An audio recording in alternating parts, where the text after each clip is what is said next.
Magandang umaga! Kumusta po? Narito po ulit ang update natin para sa lagay ng ating panahon.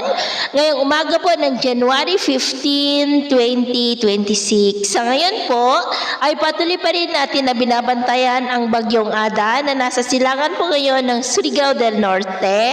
About 345 km east ng Tandag na taglay ang lakas ng hangin na maabot po sa 55 km per hour habang patuloy pa rin ang pagkilos pa-west, northwestward sa bilis na 10 km per hour.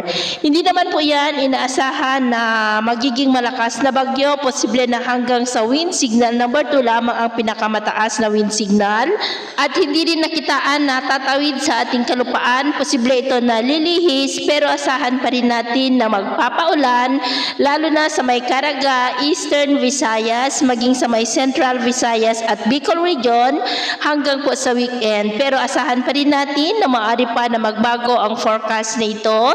Kaya patuloy po tayong mag-antabay sa mga susunod po na updates. At dahil kay Bagyong Ada ay nakataas pa rin ngayon ang tropical cyclone wind signal number 1 sa Northern Samar, Eastern Samar, Dinagat Islands at sa may Surigao del Norte. At mamaya ay asahan naman natin na sisikat ang araw sa malaking bahagi ng bansa pero may chance pa rin ng maulap na kalangitan with isolated rain sa may Cagayan, Apayao, Isabela, Calabarzon, Infanta, Dinagat Island, Davao Oriental at Eastern Samar. At mamayang hapon, mas maraming lugar ulit ang makakaranas ng mas maulap na kalangitan with isolated rains, lalo na po sa may Cagayan Valley, Cordillera, Metro Manila, Calabarzon, Bicol Region, Mindoro, Palawan, Marinduque, Eastern Visayas, Caraga, Davao Region, and nearby areas.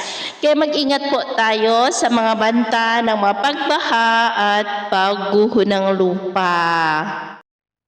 At sa atin naman pong mga baybayin, iwasan na muna natin ang papalaot sa extreme northern Luzon seaboard at silangang baybayin ng ating bansa dahil ang mga alon po ay posibleng aabot hanggang sa 1.8 to 3 meters height. Kaya hanggat maari ay iwasan na po muna natin ang papalaot dyan sa mga may kulay pula para mas makaiwas sa mga sakunang pangkaragatan. So ito po ang latest update natin sa araw na ito. At ako pumuli si James na nagsasabing sa kahit na pagsubok po na darating sa ating buhay, huwag na huwag po tayong mawawalan ng pag-asa.